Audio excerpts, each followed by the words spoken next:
নমস্কাৰ বন্ধু-বান্ধৱীসকল, মই মণ্ডমিতা আৰু আপোনালোকে চাইছে mister function YouTube channel. Friends, আজি হৈ যোৱা D.EL.ED পৰীক্ষাৰ পেপাৰখনৰ আমি কিছু প্ৰশ্ন আলোচনা কৰিব ওলাইছোঁ আৰু এই প্ৰশ্নসমূহ একচুৱেলি মনত পেলাই লিখা হৈছে, গতিকে যদি কিবা ভুল হয় আপোনালোকে শুধৰাই ল'ব আৰু মোৰ যিবিলাক মনত পৰা নাই আপোনালোকে হয়তো মনত পৰা দিব বুলি মোৰ আশা থাকিল।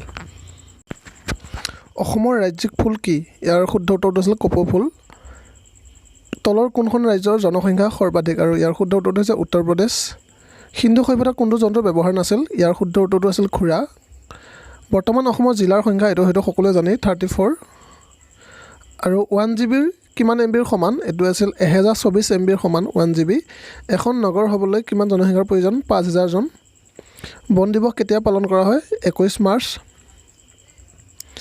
ভাৰতৰ ৰেল বিভাগ কিমানটা ভাগত ভাগ কৰা হৈছিল? আৰু ইয়াৰ শুদ্ধ উত্তৰটো আছিল 16টা। আৰু এটা আছিল সন্ধি, ইয়াৰ শুদ্ধ উত্তৰটো হৈছে দেৱ যোগ অসুৰ সমান দেৱাসুৰ। শিক্ষা কোনটো সূচীত অন্তৰ্ভুক্ত কৰা হৈছে? ইয়াৰ উত্তৰটো হ'ব সমৱৰ্তী সূচী। এইটো একচুৱেলি মোক কনফাৰ্ম নহয়, আপোনালোকে কৈ দিব। আৰু শক্তিৰ একক কি? জুল।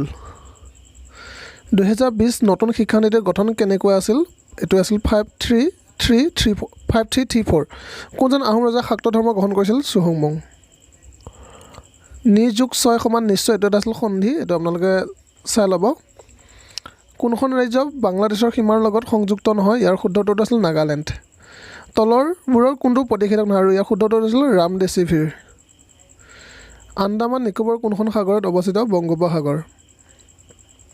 চিপাহী বিদ্ৰোহীসকলে কাক ৰজা পাতিব বিচাৰিছিল? আৰু ইয়াৰ উত্তৰটো মই দিছিলোঁ গোৱালিয়ৰ। আপোনালোকে কি দিছে ক'ব।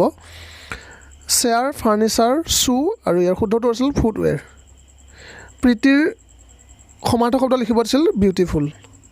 ষ্ট্ৰেইটৰ অপজিট মিনিংটো লিখিব দিছিল শ্বৰ্ট।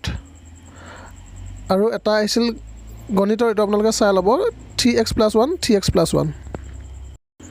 বাকী ফ্ৰেণ্ড, যদি আৰু মনত পৰে মই নিশ্চয় আলোচনা কৰিম, আৰু যদি আপোনালোকৰ মনত পৰে মোলৈ আপোনালোকে কমেণ্ট কৰি জনাব, আৰু মই ডিছকাশ্যন কৰাৰ ভিতৰত আপোনালোকৰ কিমানটা শুদ্ধ হৈছে কমেণ্ট কৰি জনাই দিব। ধন্যবাদ।